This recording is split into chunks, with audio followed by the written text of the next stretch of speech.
దాని క్రింద ఉన్న వైకుంఠంలో శ్రీ మహావిష్ణువు అనంతశయనుడై నిత్య సత్య రూపంగా వెలుగుతున్నాడు.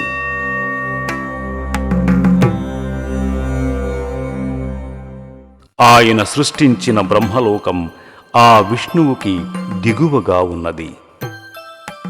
ఈ దిగువగా ఉన్న లోకములన్నీ ఆ బ్రహ్మ సృష్టించినవే. బ్రహ్మలోకమునకు ప్రక్కన ఉన్నది రుద్రుని స్థానమైన కైలాసము. బ్రహ్మాండము చివరనున్న శుద్ధ తేజస్సు చైతన్యము యొక్క భౌతిక రూపమే రుద్రుడు. అందువలన లయకారకుడు. బ్రహ్మలోకానికి దిగువగా ఉన్నది తపోలోకం. బ్రహ్మలోకమున్నంతకాలం జీవనముక్తులైన మహర్షులు అక్కడ నివసిస్తారు. తపోలోకానికి దిగువగా ఉండేవి జనోలోకము మరియు మహర్లోకము. ఇక్కడ అనేక లోకములకు పరిపాలకులు కాదగిన యోగ్యత కలవారుంటారు. మహర్లోకానికి దిగువగా ఉండేది స్వర్గలోకం. దాని క్రింద ఉన్న విశాలమైన ఆకాశము భువర్లోకము. ఆ ఆకాశానికి దిగువగా ఉండేవే భూలోకము, సౌరమండలము. ఇదే అంతరిక్షము.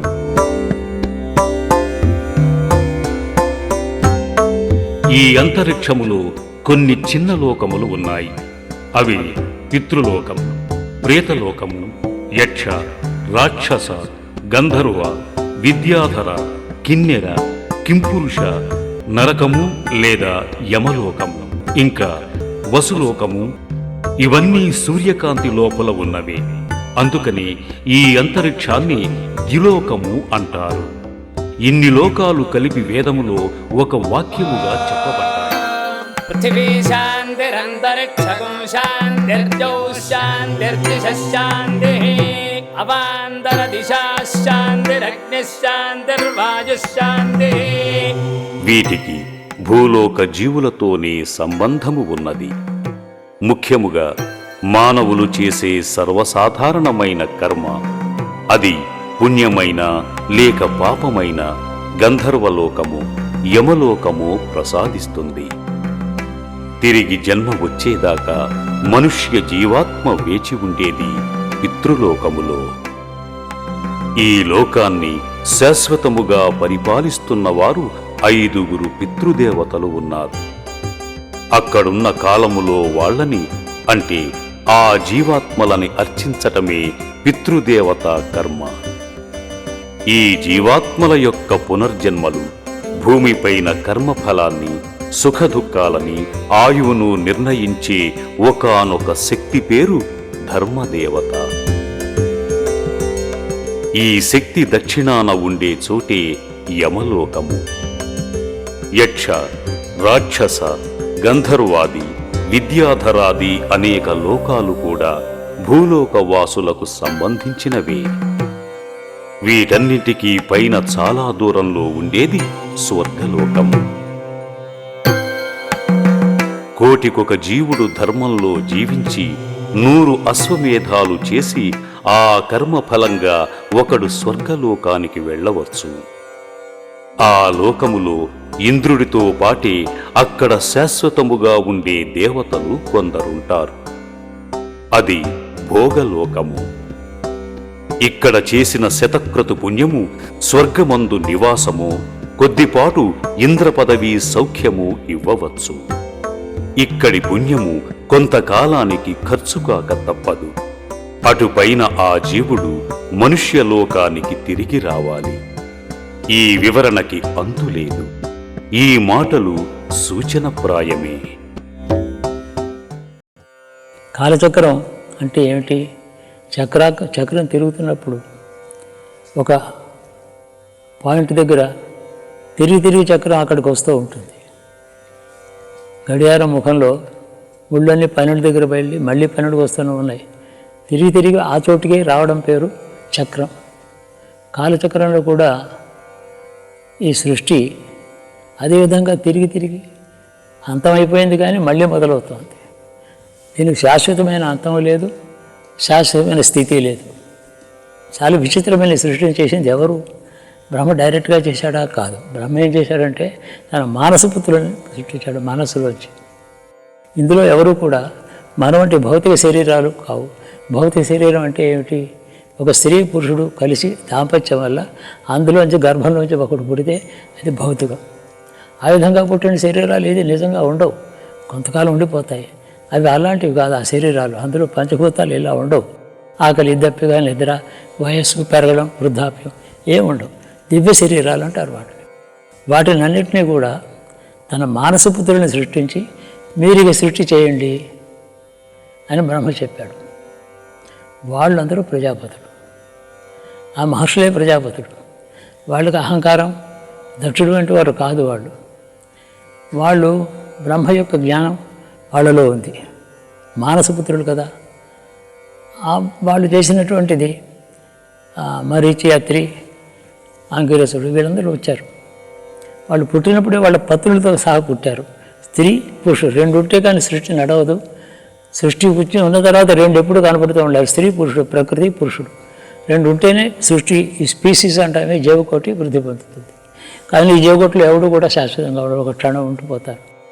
ఊర్ధ్వలోకాల్లో వాళ్ళు చేసిన సృష్టిలో కొన్ని ఈ దేవలోకాలను సృష్టించాడు. దేవలోకం, ఋషిలోకం అంటే ఇప్పుడు మనం అనుకునే అంతరిక్షం ఉంది. ఇదంతా ఆ మానసపుత్రులు చేశారు. అంతేకాక వాళ్ళు మనువుని సృష్టించారు. మనువుల్ని బ్రహ్మ కాకుండా ఆయన మానసపుత్రులు సృష్టించారు. అందులో ఈ 14 మనువులు, 14 మన్వంతరాల్ని వాళ్ళు పరిపాలిస్తున్నారు. ఈ విధంగా సృష్టిలో అనేక అంతస్తుల్లో కిందకు వచ్చింది. చెట్టు చివరికి ఏమో భూలోకం వచ్చింది.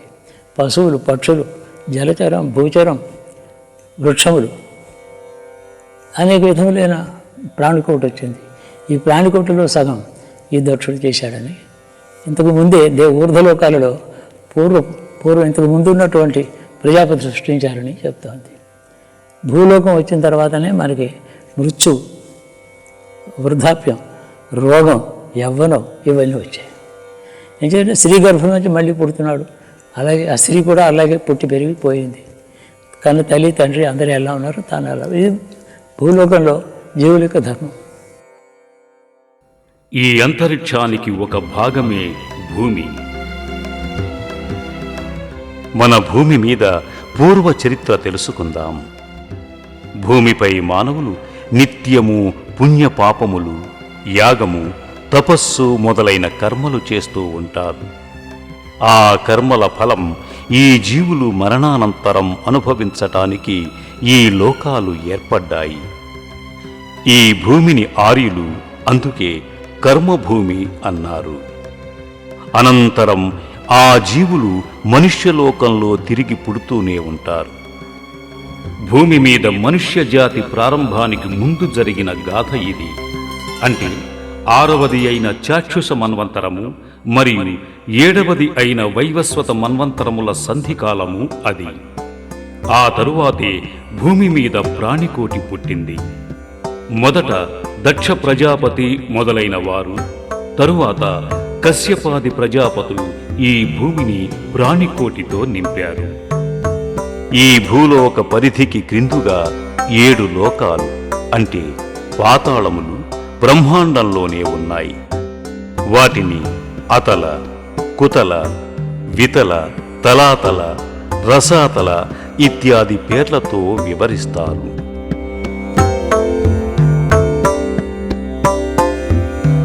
ఈ లోకములన్నీ బ్రహ్మ అధీనంలో ఉన్నాయి. సృష్టిలోని జీవులందరూ వాళ్ళ కర్మఫలానికి తగిన లోకాలకు పోతూ ఉంటారు. ఎవరు ఏ లోకంలోనూ శాశ్వతులు కారు. భూమిపైన పరమేశ్వరుడు బ్రహ్మణ్యులైన మహర్షుల ద్వారా మనకు మోక్ష మార్గాన్ని ప్రసాదించాడు. అది జ్ఞాన వైరాగ్యాలతో కూడుకుని ఉంటుంది. మోక్షమంటే ఏ కర్మ ఫల లోకంలోనూ ఉండక బ్రహ్మాండమంతా వ్యాపించిన ఒకానొక పరమాత్మలో లయం చెందటం.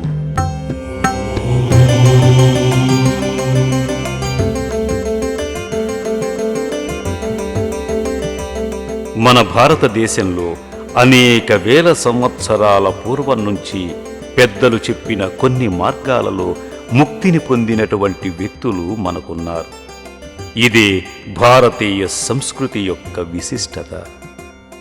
ఈ అన్ని లోకములు, అందరి జీవుల యొక్క యాతాయాతములు ఒకానొక కాలచక్రమే నడిపిస్తుంది. ఆ కాల స్వరూపుడే శ్రీ మహావిష్ణువు.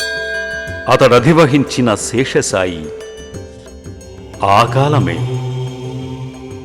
బ్రహ్మాండంలోని ప్రతి జీవునికి పరిమితమైన ఆయువు ఉన్నది. ఆ సూత్రం బ్రహ్మదేవునికి కూడా వర్తిస్తుంది. అట్టి బ్రహ్మ ఆయువు తీరిన తరువాత విష్ణువు స్వతంత్రుడై ఉపసంహరించుకుంటాడు. ఇటువంటి రహస్యములనేకం వేదాంతర్గత భాగమైన పురుష సూక్తము, నాసదీయ సూక్తము మొదలగునవి మనకు బోధిస్తున్నాయి. ఈ అద్భుత సృష్టి యొక్క వివరములు ఎవరికీ చెప్పటం సులభ సాధ్యం కాదు. ఈ సృష్టి విజ్ఞానం తెలుసుకున్న మనుష్యుడికి మనోవికాసము, యుక్తాయుక్త విచక్షణ, కర్తవ్య నిష్ఠ, ఇక్కడ జీవనము, తరువాత ఉత్తమ గతికై సాధన వంటి సత్ఫలాలు కలుగుతాయి. ఈ విజ్ఞానం భారతీయులలో ధార్మిక ప్రవృత్తిని సుస్థిరం చేసింది. అందువలన భారతదేశం ధర్మక్షేత్రమైనది.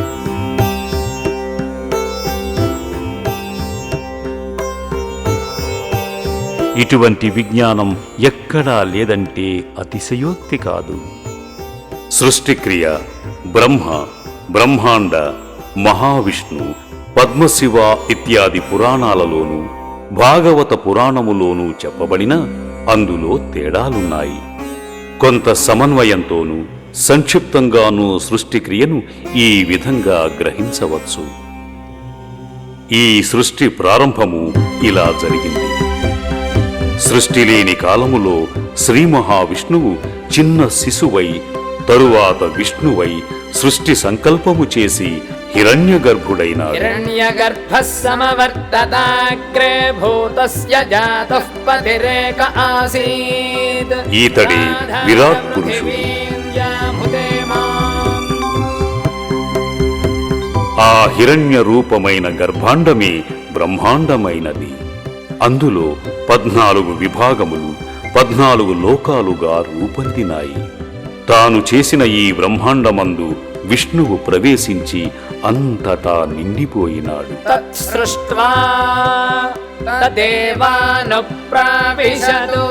అందులో అగ్రస్థానమందు తాను విష్ణులోకమనే ప్రత్యేక స్థితిని పొంది బ్రహ్మదేవుని సృష్టించాడు.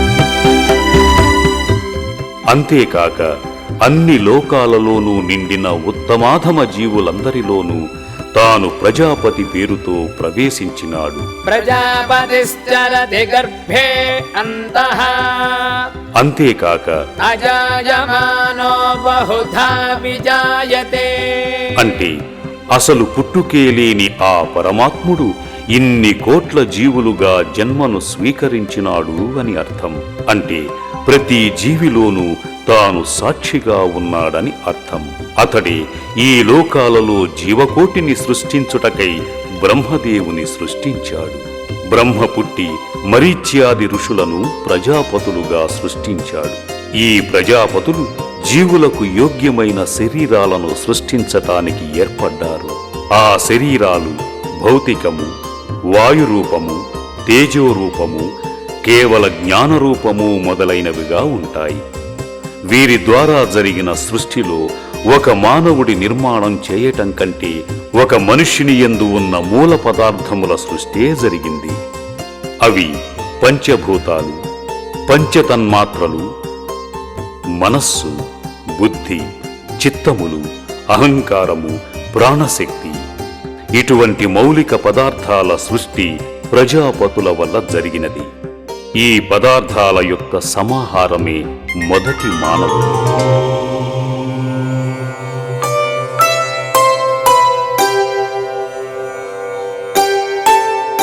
అతడి తరువాత పెరిగిన మానవ జాతి యొక్క విజ్ఞానము పరిణామ దశలలో వృద్ధి పొందినది. ఈ పదార్థములు ప్రజాపతి సృష్టించగా విశ్వవ్యాప్తంగా ఉండి సృష్టికి హేతువైన పరమాత్మ వస్తువు ఈ ప్రాణకోటిలో ప్రవేశించి జీవాత్మ అయ్యింది. పరమాత్మ వస్తువుకి సృష్టికర్త లేడు. ఆ విధంగానే ఈ పదార్థాల సమాహారంగా పశుపక్ష్యాదులు కూడా సృష్టించబడ్డాయి. ప్రజాపతులలోంచి కలిగిన జీవ సృష్టి గాథ 14 మన్వంతరాలనే కాల విభాగముగా పురాణము చెబుతున్నది. అందులోనే 6వది అయిన చాక్షుషం తరువాత నేడు జరుగుతున్న వైవస్వత మన్వంతరము మొదలైనది. ఈ 6, 7 మన్వంతరాల సంధికాలమే మనం తీసుకున్న ఒకానొక కాల విభాగము.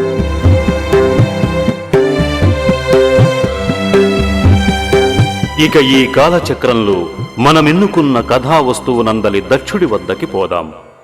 ఈతడు 6వది అయిన చాక్షుష మన్వంతరం చివర పుట్టిన ఒకానొక ప్రజాపతి.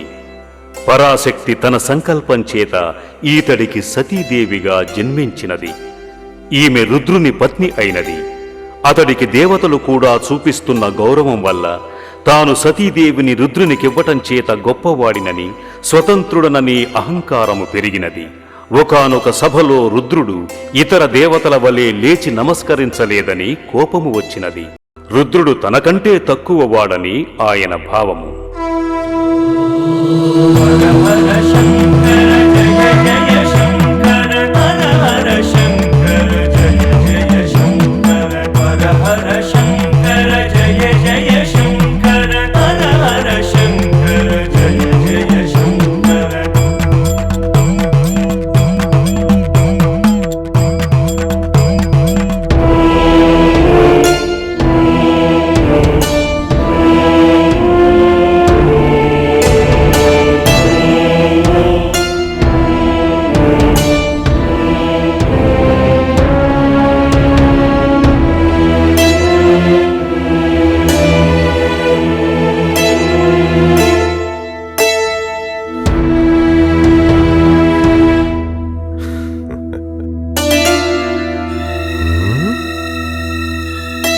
నా కుమార్తెనిచ్చే వివాహము చేసి ఈ రుద్రుని ఇంకొక గృహస్థుణ్ణి చేసిన వాడను నేను.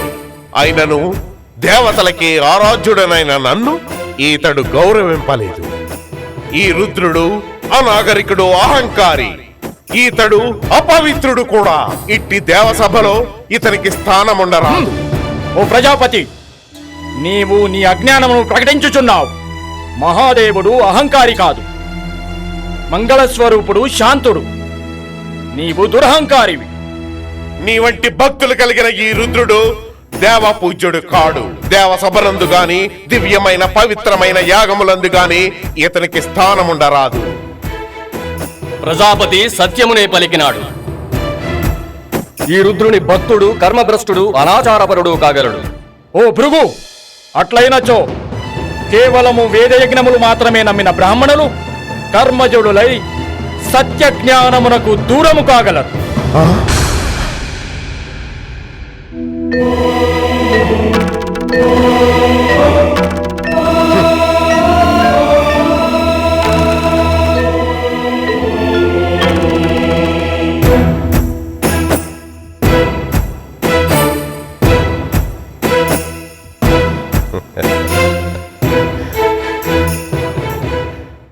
మరల యాగము తలపెట్టినప్పుడు దక్షుడు శివుడిని ఆహ్వానించలేదు.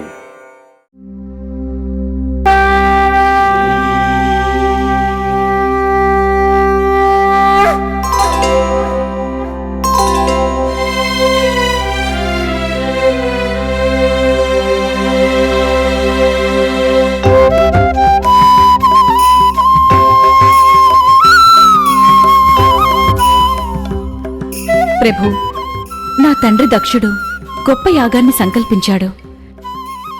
నాకు చూడాలని కుతూహలం. ఆనతిస్తే పోయి రాగలను. దేవి, ఆ యాగానికి మనిద్దరం ఆహూతులము కాము. నీవు వెళ్లడంలో ఔచిత్యము లేదు.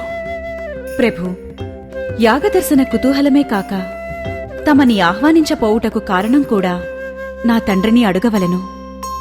అది వ్యర్థ ప్రయత్నమే. అయినను నీ ఇష్టము. ప్రమదాది సేవకులతో నీవు వెళ్ళవచ్చును.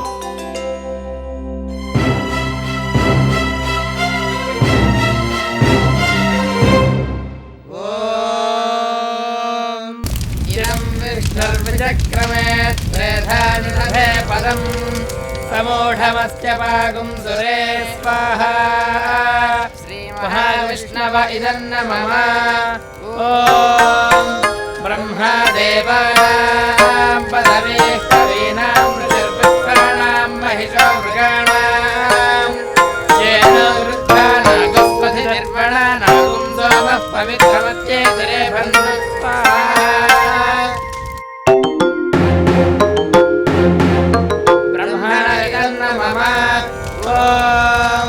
प्रजापतिर्जयानिन्द्राय वृष्णे प्रायच्छदग्रः पृतराज्येषु तस्मै विषः समनमन्तः उग्रस्य हव्यो बभूव स्वाहा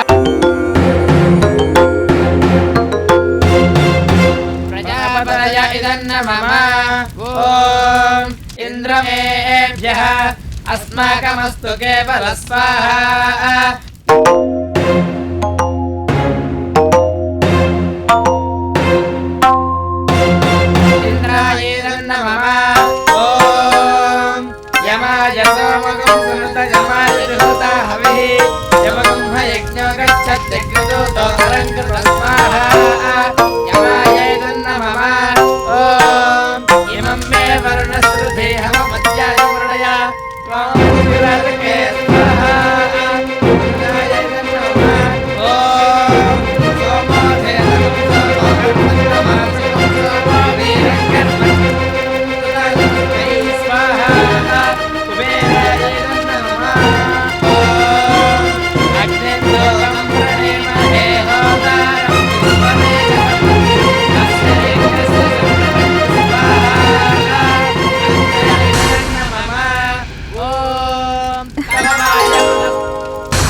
పూజ్యుడైన దక్ష ప్రజాపతివి నీవు. జగత్పూజ్యుడైన నా పతిని పరమశివ స్వరూపుడిని విసర్జించి ఇట్టి యాగము తలపెట్టుట అమంగళము కాదా? నాకు నీ ఇంట ఈ అనాదరపు అవమానమునకు హేతువేమి? నా దోషమేమి? నీ పతి రుద్రుడు అహంకారి, తమోగుణ స్వరూపుడు, అమంగళుడు. ఇట్టి పవిత్ర యజ్ఞమునందు ఆహ్వానమునకు అనర్హుడు. అట్టి వాని పత్నిగా నీవును ఆహ్వానింపబడలేదు. ఓ ప్రజాపతి, శివుని గొప్పతన మెరుగవా? దేవాసుర సముద్ర మథన కాలమునందు ఉప్పతిల్లిన కాలకూటాగ్నిని నిగ్రహించి దేవతలను అతడు రక్షింపలేదా? ఈ దేవతలు దానిని ఎట్లు మరచితిరి?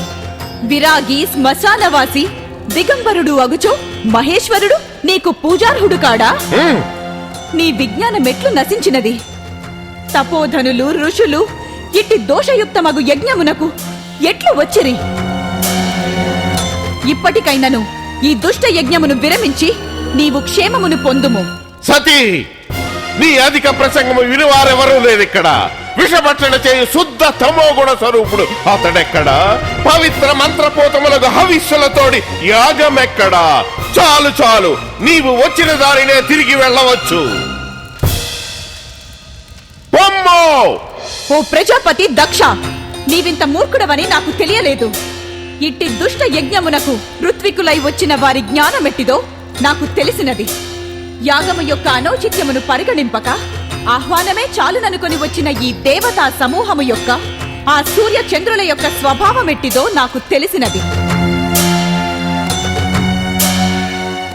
జగత్పూజ్యులగు బ్రహ్మ విష్ణువుల అంతఃకరణమునందు ఎట్టి సంకల్పమున్నదో దానితో నాకు పనిలేదు. శివుని అవమానించిన ఈ యాగము దానికి యోగ్యమైన ఫలము పొందగలదు. ఈ సభాముఖముగా నీవు నా చేయు ప్రతిజ్ఞ వినుము. నీ వంటి తండ్రి ఇచ్చిన ఈ దేహము హేయమైనది.